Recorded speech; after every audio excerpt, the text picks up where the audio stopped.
ડભોઈના ધારાસભ્ય શૈલેષ મહેતાની રજૂઆત બાદ હવે ડાંગરની ખરીદી સરકાર 24 તારીખથી એટલે કે સોમવારથી શરૂ કરવાના છે।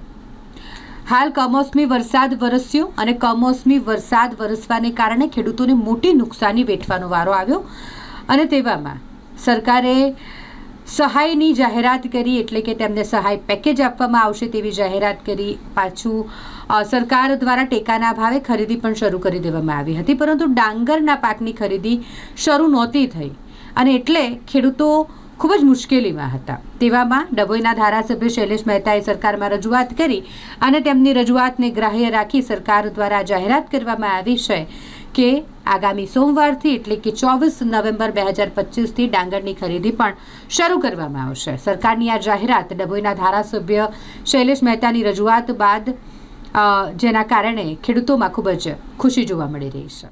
ડભોઈ તાલુકામાં ડાંગરની ખેતી મોટા પ્રમાણમાં છે, ત્યારે ખેડૂતોના લાભાર્થે સરકારમાં રજૂઆત કરી હતી કે ટેકાના ભાવે ખરીદી કરવામાં આવે।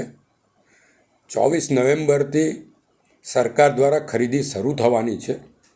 કેટલાક લોકો ભ્રામક પ્રચાર કરીને ખેડૂતોને ભરમાવાનો પ્રચાર કરી રહ્યા છે।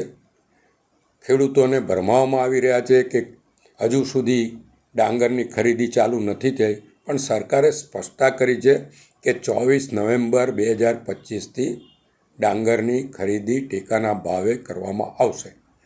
ભાવ પણ સરકાર નક્કી કરી દે। ત્યારે હું આપના મારફત ખેડૂતોને વિનંતી કરું છું કે કોઈ પણ પ્રચારમાં આવ્યા વગર 24 તારીખ પછી જો ડાંગરની ખરીદી ના થાય તો રજૂઆત કરવી, પણ 24 તારીખથી સરકાર ડાંગરની ખરીદી શરૂ કરવાની છે અને સરકારે આ જાહેરાત કરી છે।